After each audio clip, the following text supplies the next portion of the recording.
WHCR 90.3 FM, New York. Night Watchman. DJ Leroy, we are back. Yes, we are. Yes. Can you say an eventful weekend? Yeah, not in a good way. Not in a good way, or I should just say Sunday. Because the Saturday was not bad. Yeah. Stormin' Norman had his birthday event at Ginny's downstairs. You were missing. What happened? I was still kind of just reeling from the news I got, because right after that is when I found out that we had lost Kobe. Okay. And I didn't really feel like I was in a festive mood after that. Gotcha. Yeah. I definitely feel you on that, man. Yeah. So, any words you want to share about that this is a young man who definitely had a lot more to give to the world and to his family, and it's so tragic to not only lose him but also his young daughter and the 7 other passengers on that helicopter. Yeah. And thoughts and prayers to the family. I find it interesting, when a celebrity passes, even though it's not somebody we knew personally, we still feel it the same way. I think with Kobe, part of it was we had a chance to see him grow up in the spotlight and mature in the spotlight. He was always talented. Absolutely. But, he had some challenges, some things going on in the early years. We do. And it's just interesting that as he approached retirement and entered retirement, he just seemed to be somebody at peace with himself, and yet he still was focused, still driven, but also very, very personable. Tell me you actually had a chance to check out Dare Basketball. No. Oh, okay. Well, put that on your watch list, okay? That's the short little film that he did. That he won the Oscar for. You got it. Not a bad set of accomplishments. No. Yeah. I'm out of. What am I going to do? I'm out of the NBA. Okay, I'll just win an Oscar. How about you know what? There could have been maybe a Nobel Prize, but hey. Yeah. That's what we lost. Exactly. Yeah.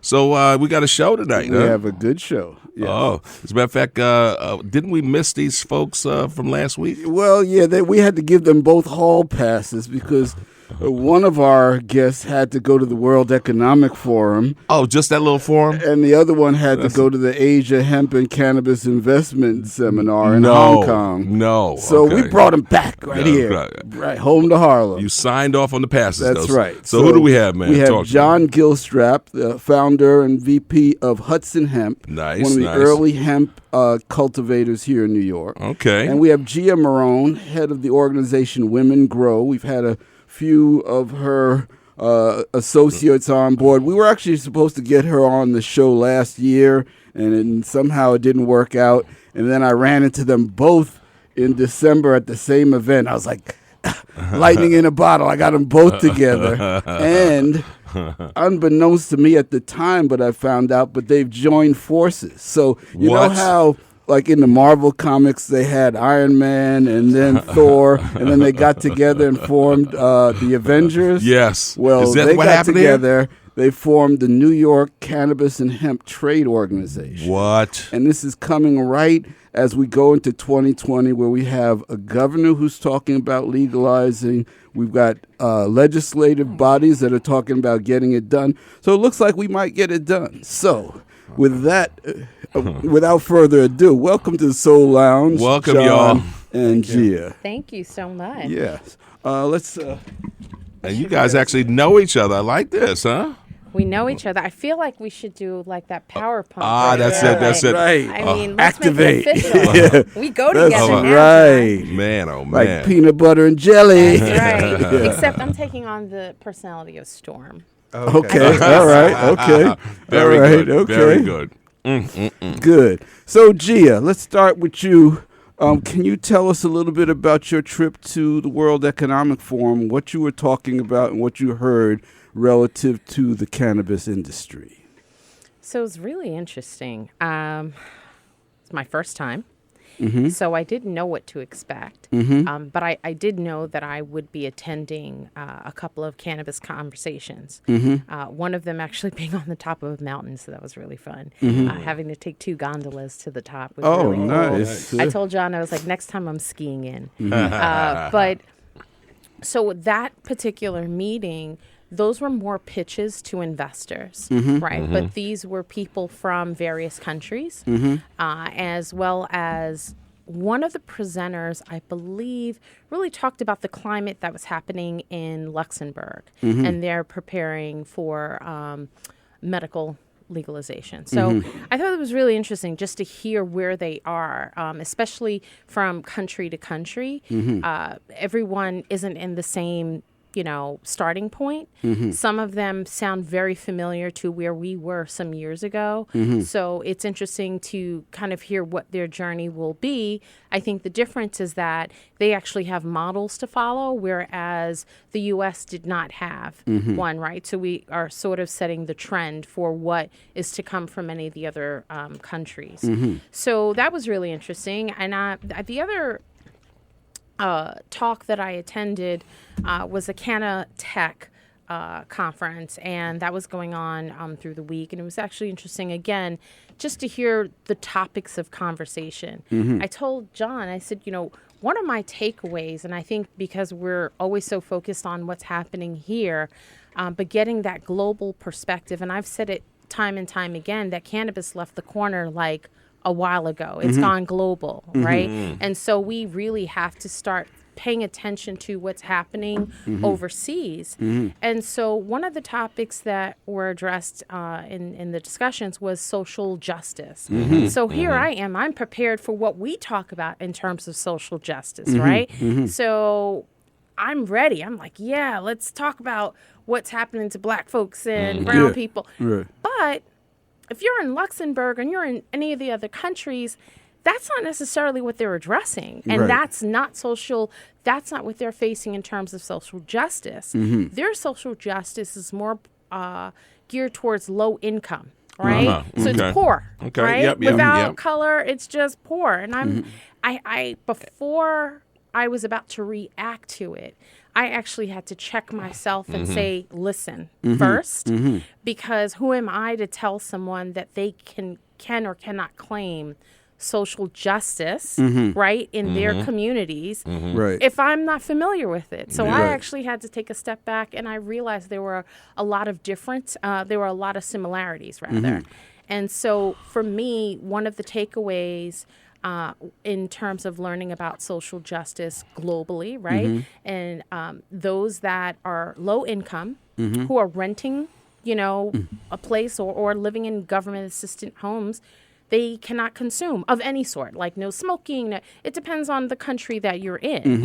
And so when you think about patients, right, who are looking at cannabis or hemp as alternative medicine, and if you're not allowed to consume it through combustion, right, through smoking or vaping, you could potentially be put out of your home. And then if that happens, you then perhaps may not be able to find another place to live because that could be a mark, right, on like your record. And I had not thought about that or considered that before. So my takeaway in going, I believe, was really getting a broader, greater understanding of what this could look like in the overall global landscape versus what's happening just here domestically. Right.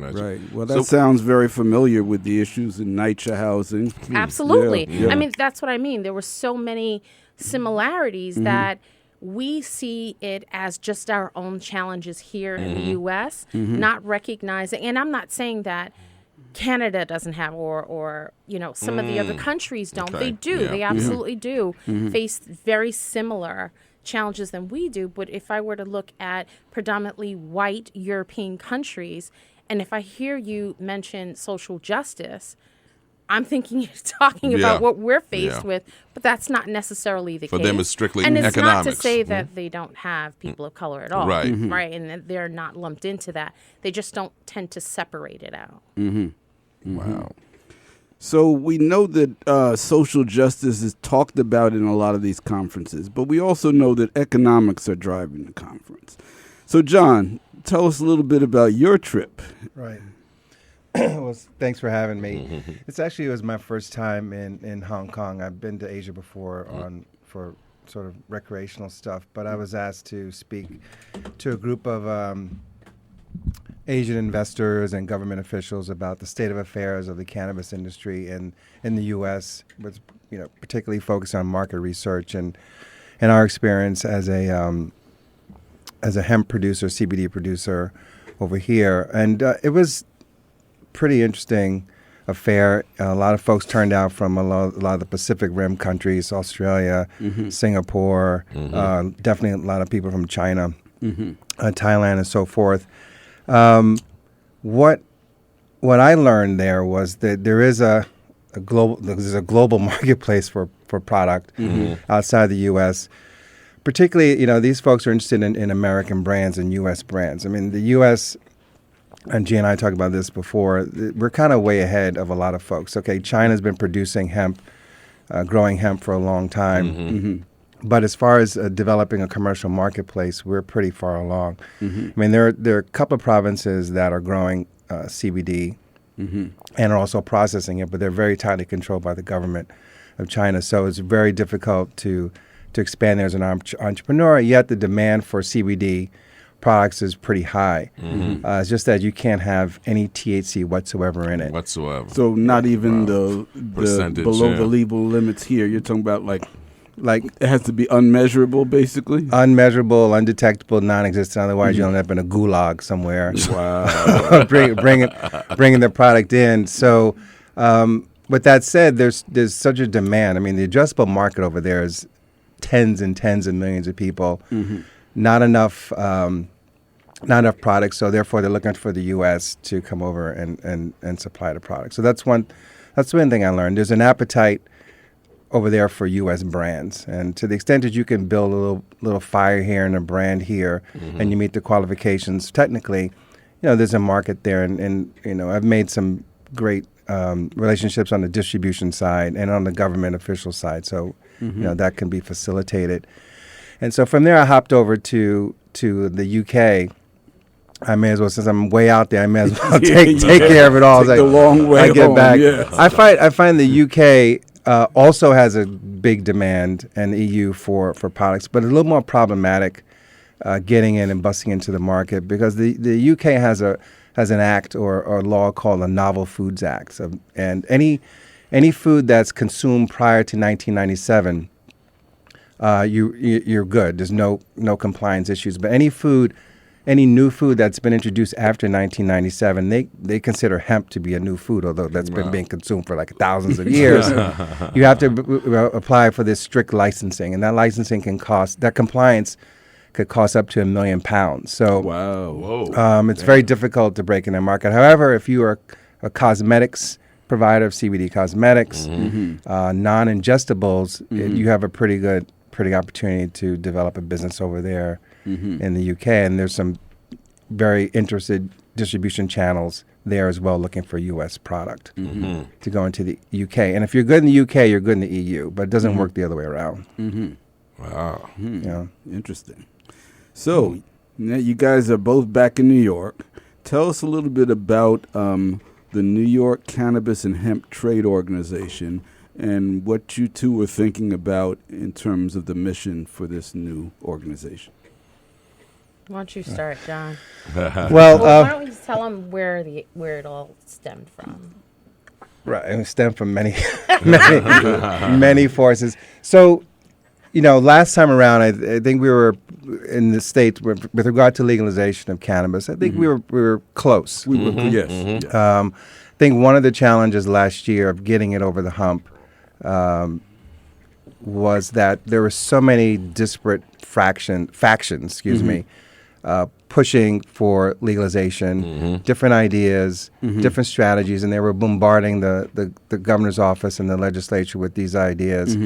And I think there was a big learning curve for those guys, and they really kind of shut down. And in the final hour of things, there really wasn't a really cohesive single voice sitting up in there saying, hey, this is kind of how I think this should run with respect to community reinvestment, with respect to women and minority-owned businesses, having a fair shake in the business.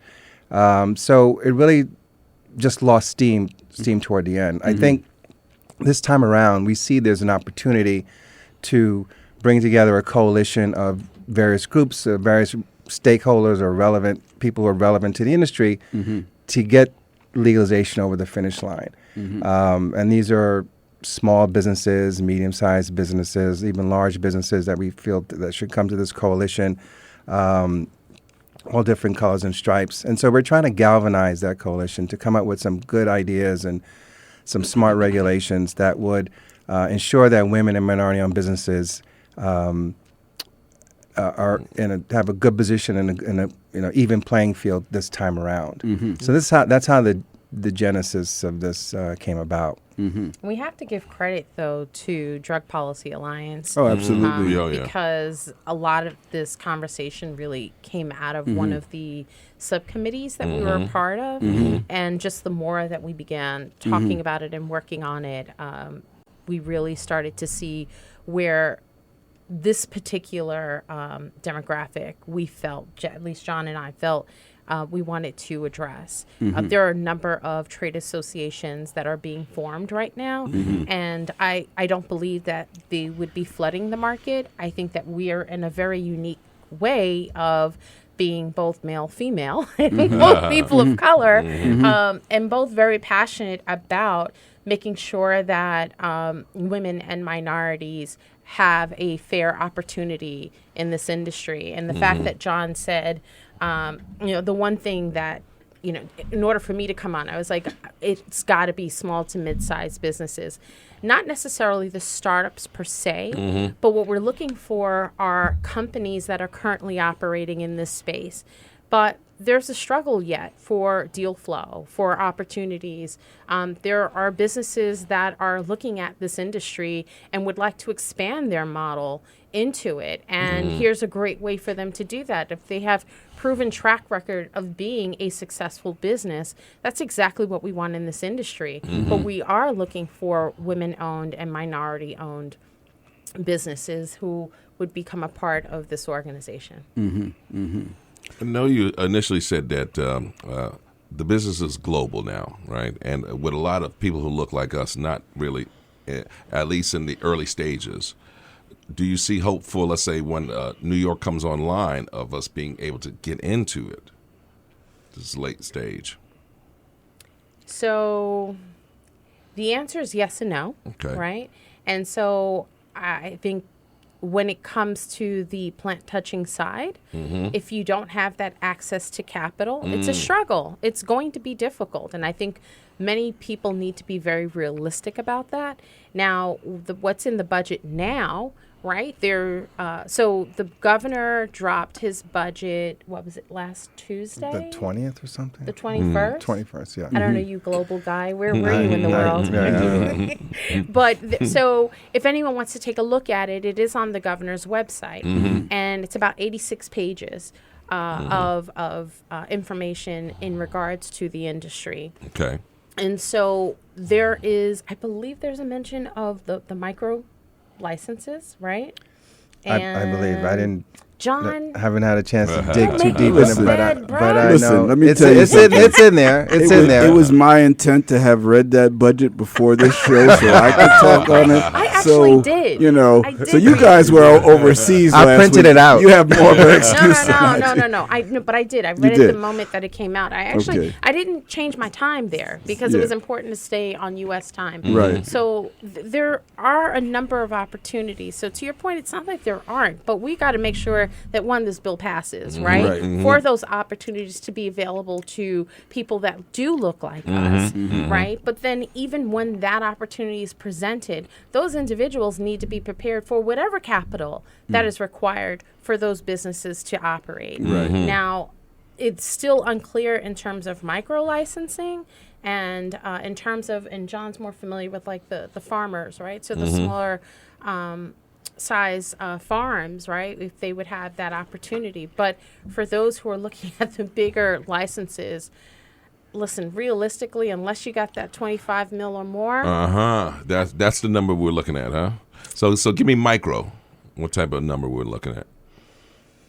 My gosh. Well, it depends what end of the business you want to be in. I mean, if you want to be in cultivation side of the business, I think you're looking at maybe $500,000 to $1 million to get started, and with labor and seed and land and insurance, I think that's what's going to get you running for a year or two just to get into the game. There are other areas that I think that are people overlook as to get in, where because they maybe not as sexy. Because folks always, they focus on the cultivation, they focus on the dispensary side, which is both are going to be perilous for two different reasons. I mean, the cultivation risky because anything you're growing. May not be a success that first. It will not be Right. exactly, particularly if you're new to it, and that's a huge loss. and you don't have a master grower you're working with. So that's risky. Although the rewards, I think, the margins are better at the cultivation end, but the risks are higher on the dispensary side. Maybe the margins are smaller. Still a lot of risk there because if a CVS can get into the game and they have 7,500 drugstores around the country, I mean. You're competing with that. So in the middle, I call it sort of the choke neck or the broad. I mean the sort of the choke point industries, labs, extraction, texting, packaging and marketing, because everything's got to get from the field to the store. Right. And it has to be tested. It has to be processed. It has to be logged, cataloged, marketed, and packaged. That may be that's less capital intensive and maybe in more maybe technical and skill and creative. Those are some of the areas you can play in. And there's also edibles is going to be a big area. It is, but that's also a little bit tricky. But can I just jump back to John's point in terms of pointing out those businesses that may seem less sexier. But those are the companies that we're looking at to get into this trade organization, right? Because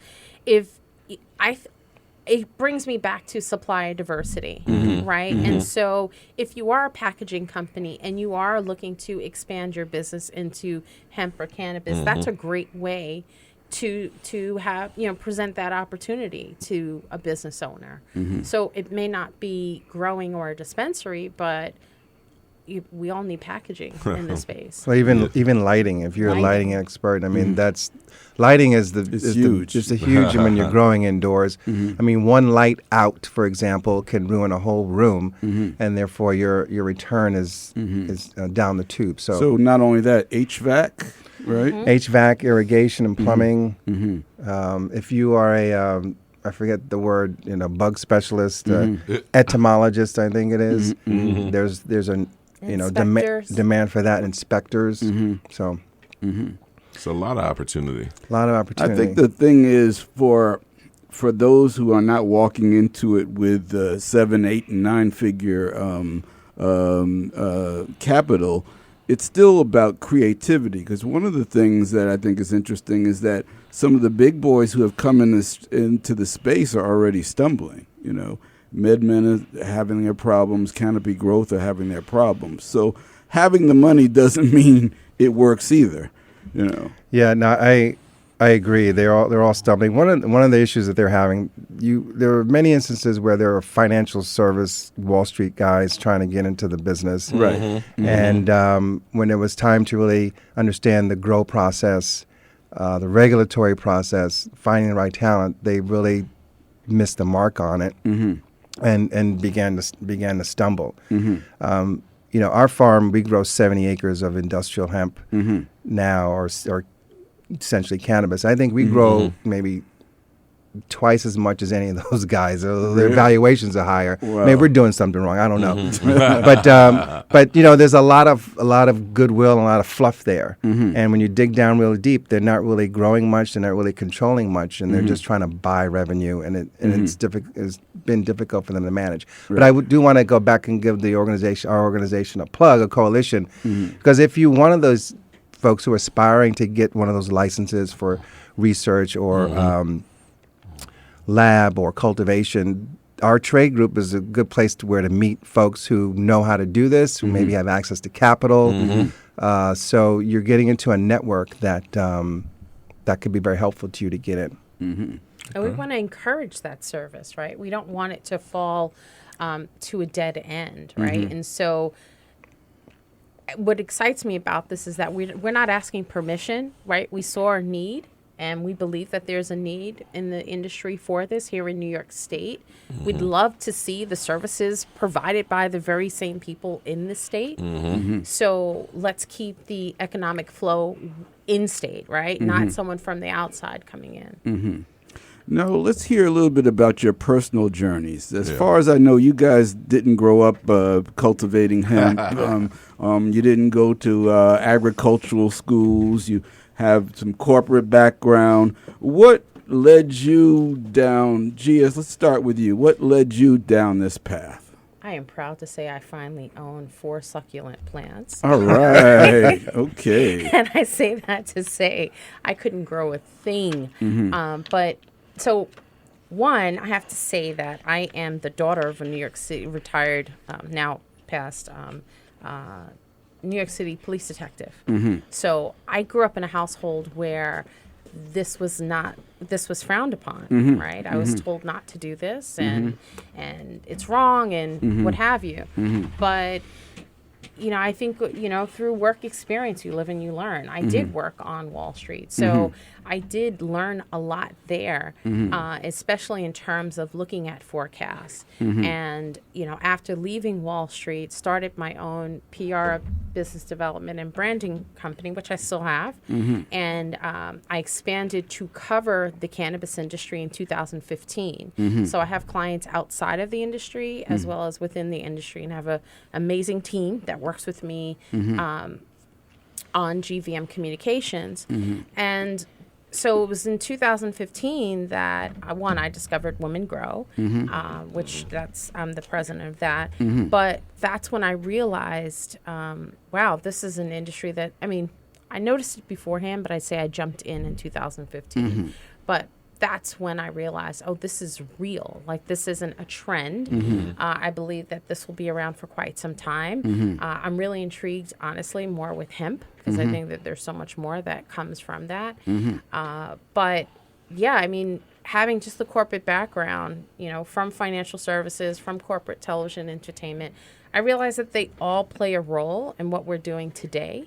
And those years feel so far away, right? Especially given how long we've been in this industry. And it does feel like dog years. We jumped in 2015, yet it feels like I've been in this for almost 10 years, right? Just how much has progressed over time. Right. And, was my family not so in support of it? Of course, they thought I was a little bit crazy.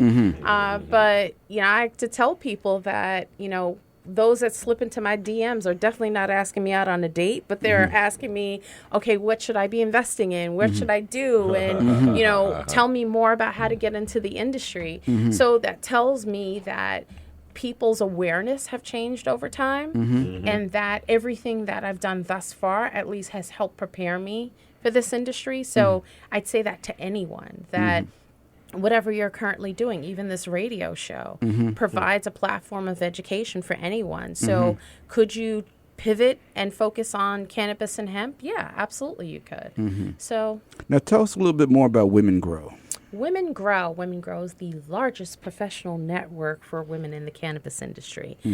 So it launched in 2014 by Jane West, the founder, and as well as Jasmine Hump, who joined the company in 2015. They have since stepped away from the company, and so myself, Dr. Shonda Macias, both lead the company. She's the chairwoman and CEO, and I'm the president. We became partners in the company, so we both have equity into the company. And so what the company offers is, education, connection, and opportunity in the industry. And what I mean by that is our market leaders across the country provide the space for people to like minds to come together. And this is where people are finding their business partner. They're finding service providers, or perhaps, even employees, right? And so networking still plays a big part in this industry. I don't think that will ever go away. The education part at these events is generally an expert, right? Whether if it's just an individual keynote speaker or a panel discussion. John's been a speaker at many of the Women Grow events. Yes. And we enjoy, it's not exclusive to only women. We are inclusive, and men can be a part of it. And quite honestly, there are a number of men that enjoy coming to our events because they feel that women are very serious, right, about this. And to be honest, women are really leading the advocacy and the initiatives in this industry, which is why it's so important to me that we do get our stakehold and our foothold in this space, because we're fighting for a lot of the rights that people are able to take advantage of. Yeah, they run a tight ship over there. And women grow. You can't walk in there with a half That's game. right. You got to come correct. But I was going to say, to Gia's point, I mean, I've been in the space for a few years, and you could talk about my background, but I find that it's the women in the industry who are doing all the groundwork. Absolutely. The marketing, the promotion, the educational piece, the PR. And it's the guys. The free buses to Lobby Day, Right, which is right. happening tomorrow. Yeah. Wow. Shout out Cassandra Frederic. Yeah. Yes. So all of that is going to me. All that's is contributing to the growth and the evolution of the business. And I think Women Grow has been like at the forefront of that, from what I can see. We from are inside at the business. forefront of it. Yeah. And I say Okay. that not to be cocky, but I say that to be proud and to be confident that women have taken a leadership role in it. And I think what the irony of it is that, you know, the industry is known for being led by men and by white men, yet the individuals who are not getting enough credit for the bills that have passed, for many of the things that, as I said, are being, appreciated today, are being led by women. So, yeah, I have to say Women Grow is a leader in this and started at the right time. And there have been remarkable strides that we all have made. And I'm excited about this year because our model has changed. And it will, we'll be announcing that very soon. And I'm excited to see what is next for us in terms of really building up and empowering more women leaders in this industry. I think that we're not seeing enough ownership. But more importantly, we need to see more women on boards in this industry. I have to shout out my previous employer, Goldman Sachs, for taking the stand recently and saying that they're not going to do public deals with companies who don't have at least one woman on a board. And I really respect that. I'd like to learn a little bit more about the steps that they took, but I'd like to see cannabis be able to really have a more inclusive C-suite level. And not this BS mid-level that you're calling C-suite, when we know that when you look at the very top and leadership and there's not a single woman or there's not a single person of color, that needs to stop. Well, it seems like they're starting to get a glimmer of hope that people are starting to understand that diversity is actually an asset. When you hold people accountable, Bob, that's when you begin to see that things are changing. Because when we say nothing, then it will continue to go just as normal. And Nightwatch, you know that I'm a newbie, certainly, to the discussion. You really take the lead on this. But my first ever, of course, HBA.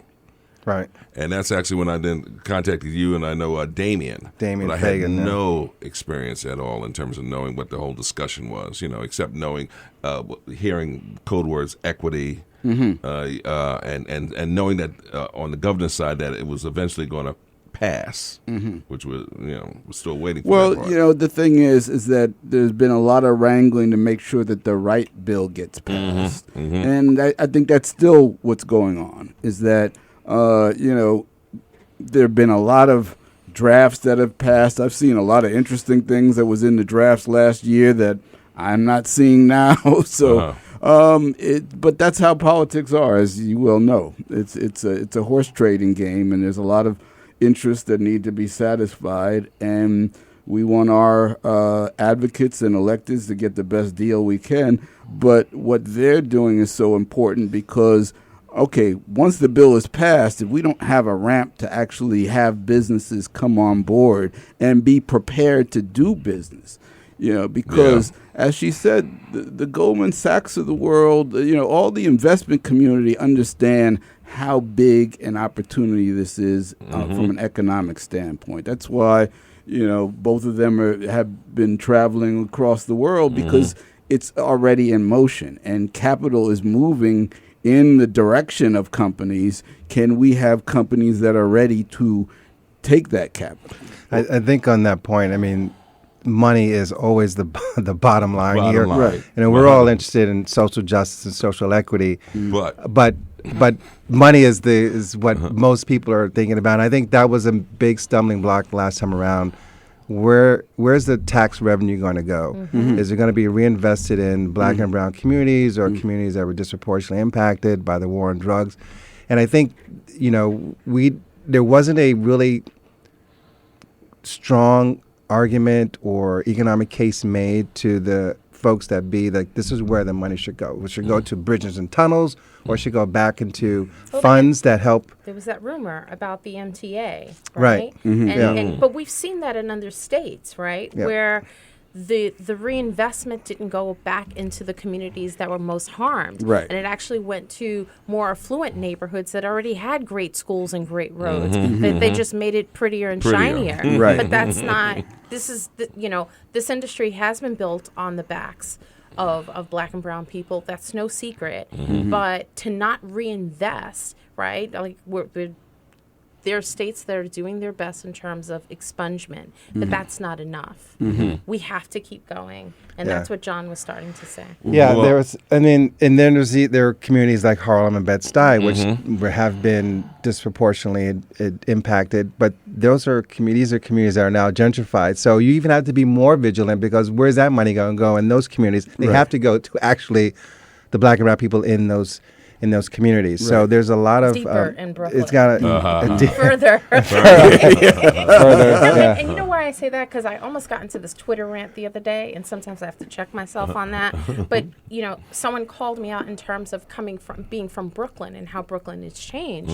And they're absolutely right. I was born and raised in Williamsburg, and that has changed. And I am personally offended when people say, oh my, it's changed so much. I had a great childhood. I loved my neighborhood. Yeah. I loved my neighbors. Right? But to their point, you're absolutely right. The dispensaries that we are seeing coming into Brooklyn are in Brooklyn Heights, right? They're in, by the Barclay Center. And there's nothing wrong with that. But at the same time, you still have Brownsville and East New York, right? Yeah. You still have certain other parts of Brooklyn, Far Rockaway. Really? Are we going to see dispensaries out there? Wow, Right? exactly. So you have to call people There are out. none in Harlem. Right? Oh there- yeah, there's none in exactly. Harlem I'm either. still waiting to see Right.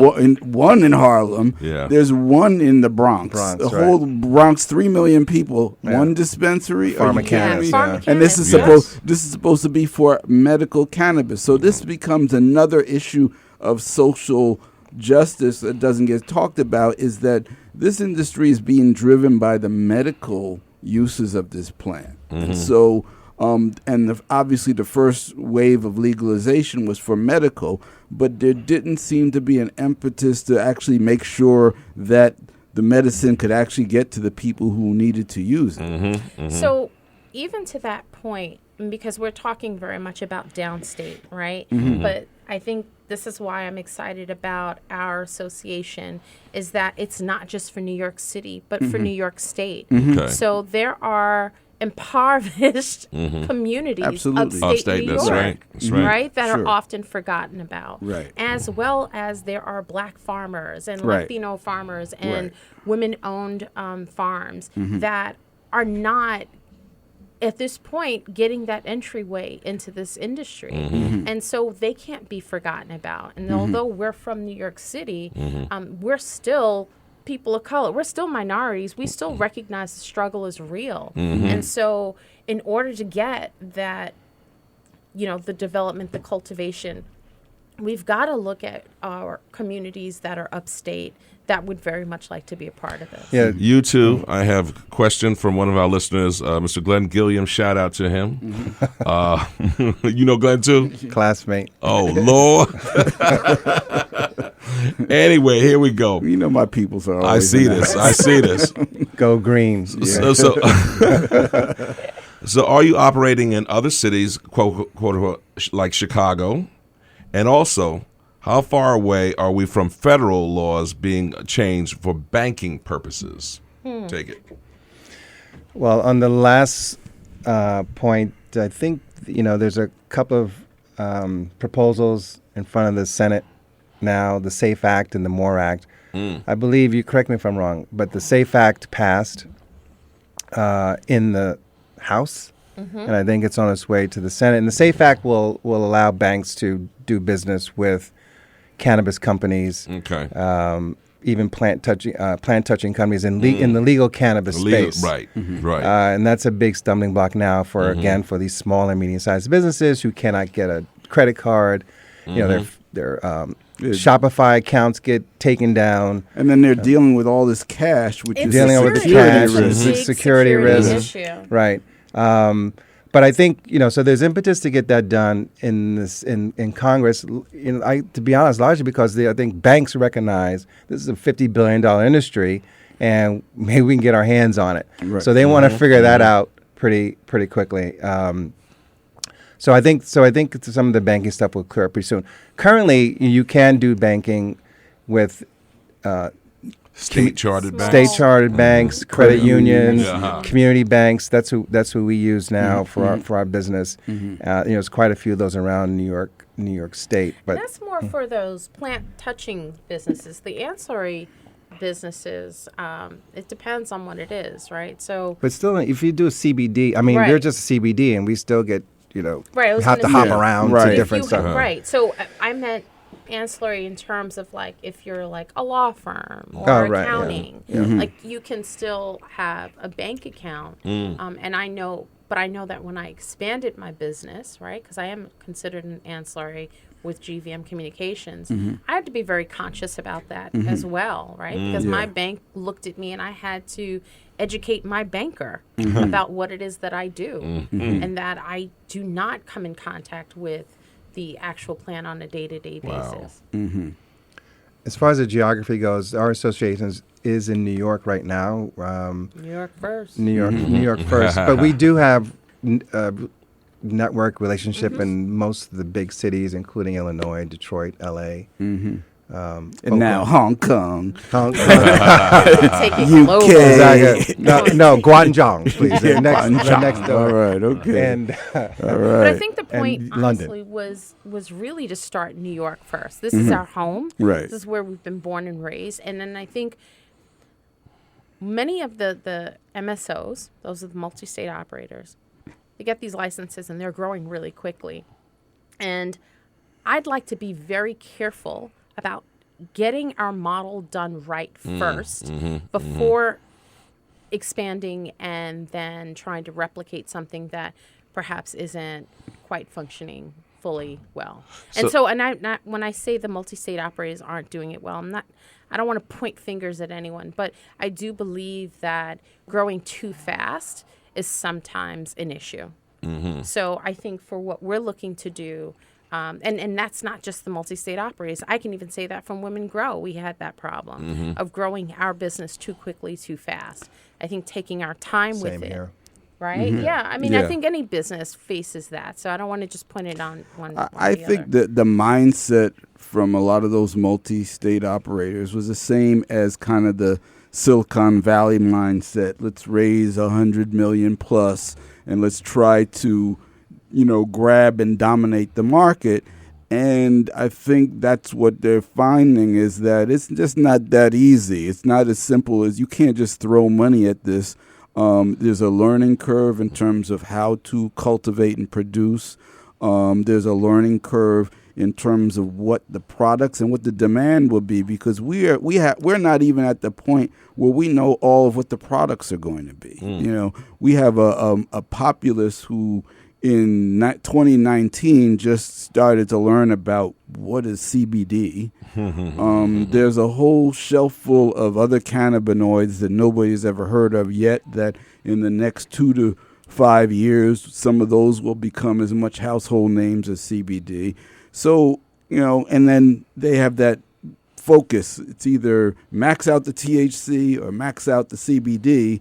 And it's a very linear approach to a complex, burgeoning industry. So that actually gives me hope that our creativity and our collective experience can find a way that we can compete effectively, even though we're not necessarily walking in with our best friend saying, "Oh, here's $500 million. Go make this marijuana thing happen." I think you touched upon the point. Education is the key, and that is also part of why the demand has sort of been stifled a little bit, because people really don't understand what the opportunities are, what the options are, even what the product is. Right. To your point, and I think so the MSOs are really looking for New York to topple, because that's the big domino. Oh, yeah, when New York goes legal, they can pay their investors back. They can they can grow. It's 19 million people here, plus 50 million that come to visit every week. I don't know what the number is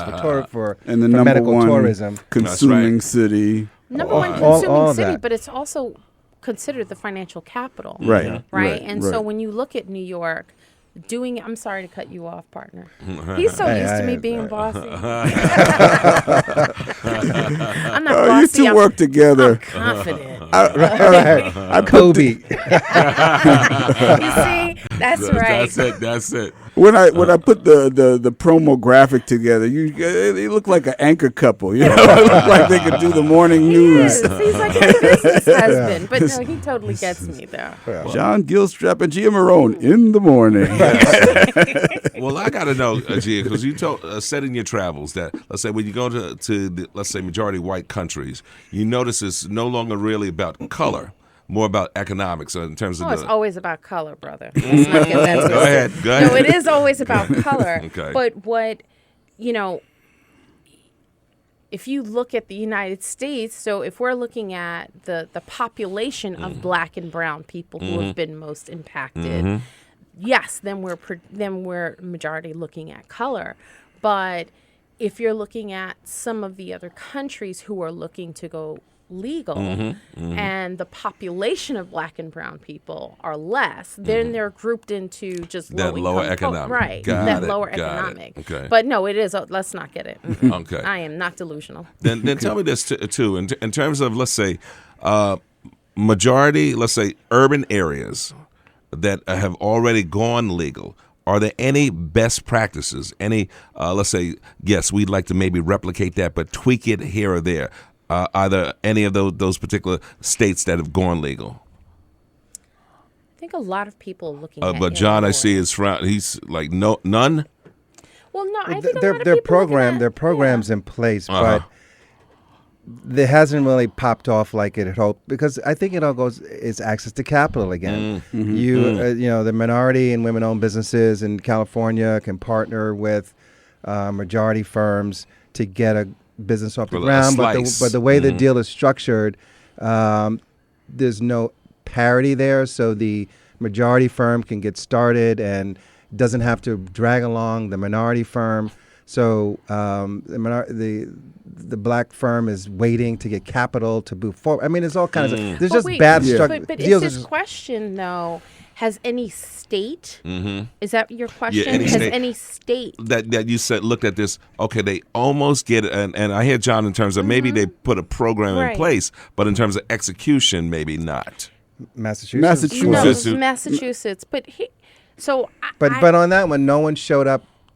Very few people showed up to the door at the time at launch, because education is poor, capital is low. But it's also there, like he said last year there were so many different factions, and it's like we had this one faction that was pushing so hard just to get the law done.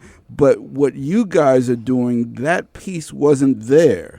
Because we need, just as we need people like Cassandra and Regina Smith and Yasmin Hurston out there pushing and meeting with the legislators, we need a group of people who are going to meet with people who say, yes, I want to be in this. I want to start a business.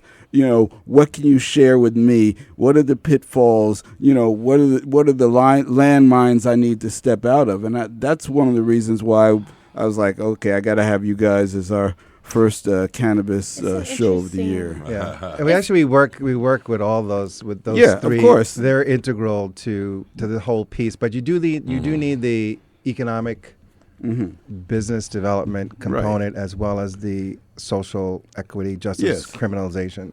And shout out Massachusetts, shout out Shailene. Shailene Title. Right, who done she went from a role as an activist to being the head of Massachusetts she's on program. She's the commission. On the commissioning team. Yeah, but she's amazing. I mean, the work that she's done there in Massachusetts is incredible. And look, I'm gonna shout out women again, because it happened in Massachusetts. Yeah. It's women, and quite honestly, Black women that made it happen in Illinois, in Denver.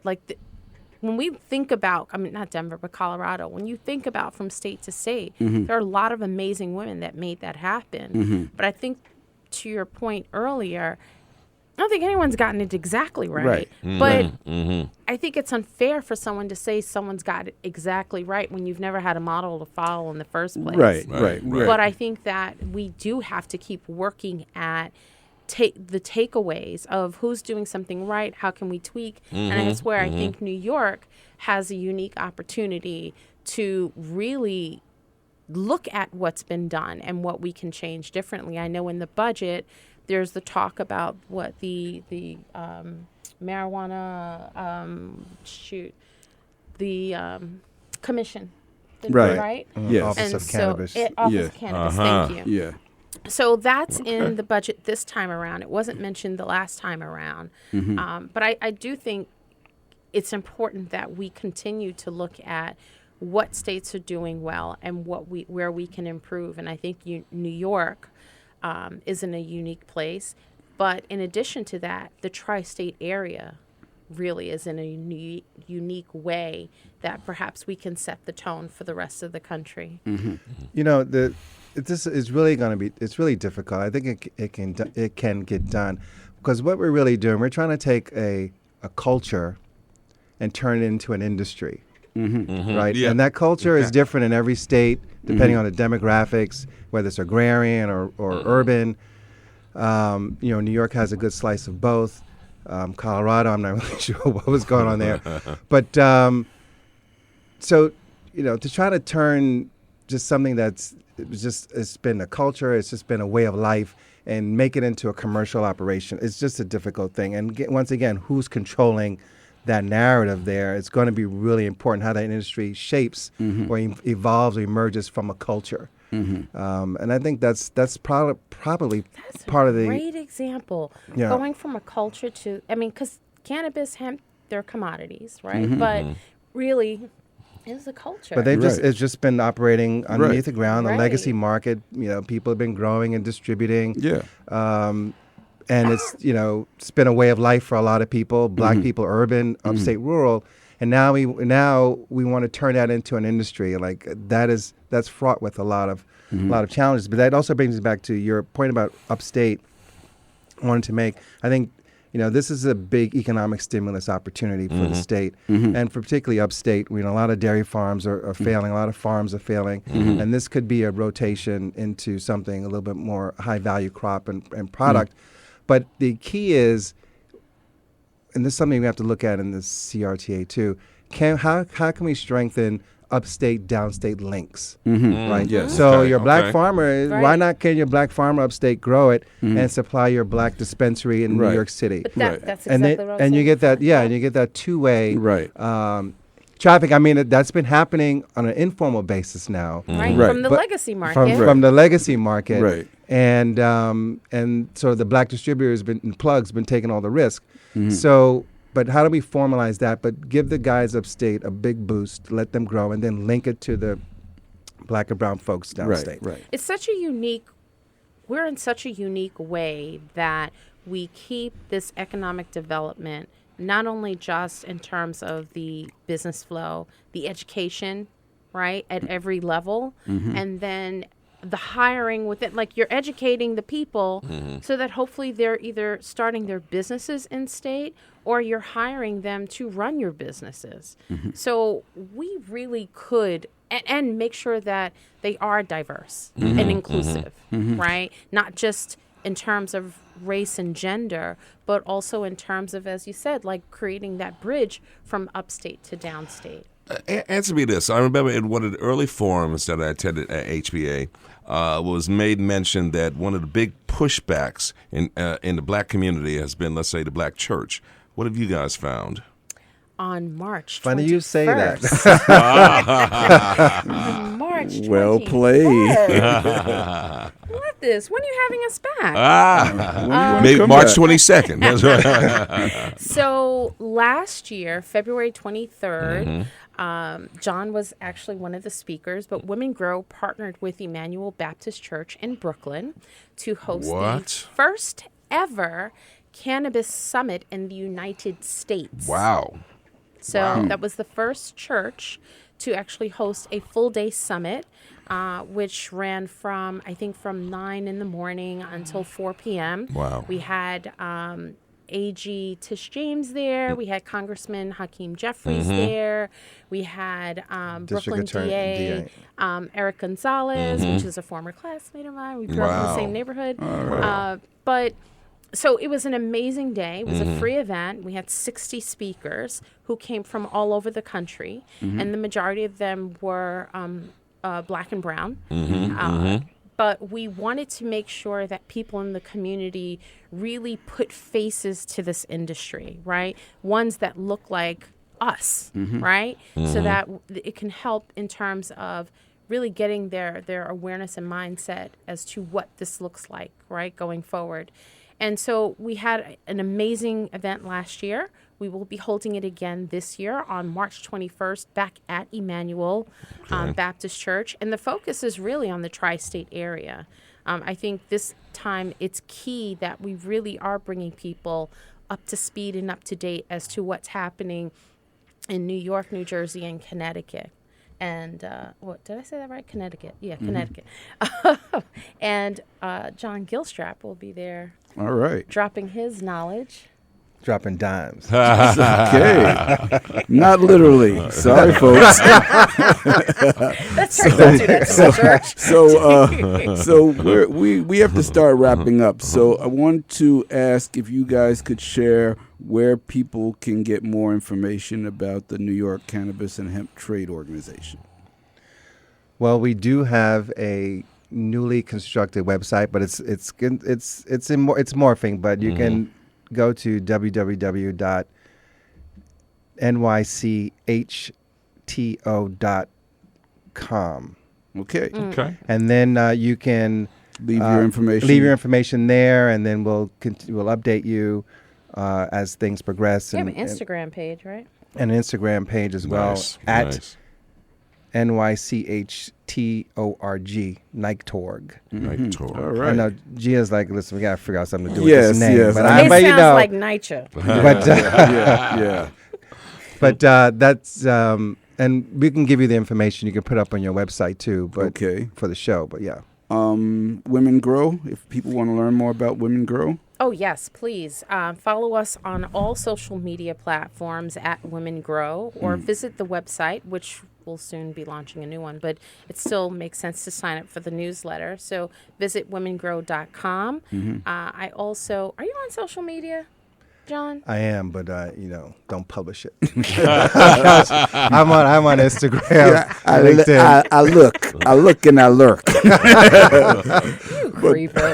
Okay, but where can people find more about Hudson Hemp?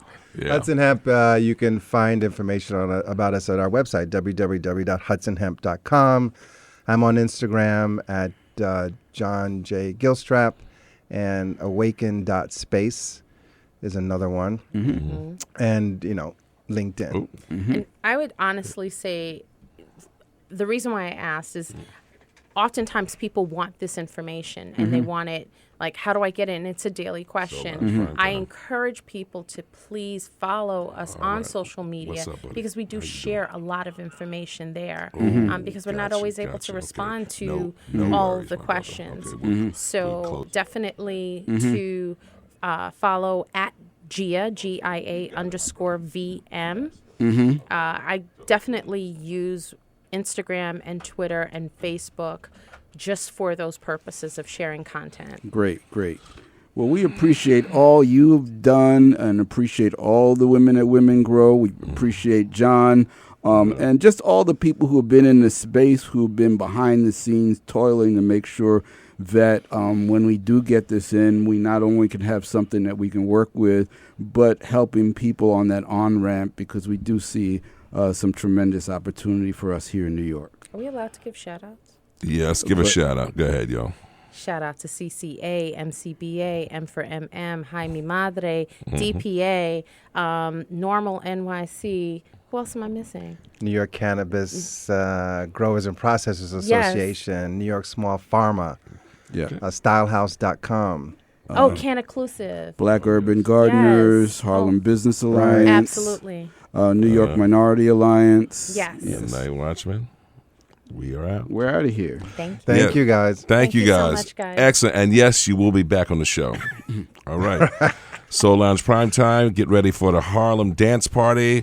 Unfortunately, DJ Soul of Aton is ill, so we will have a recorded show. Thank you all for listening. WHCR 90.3 FM, New York.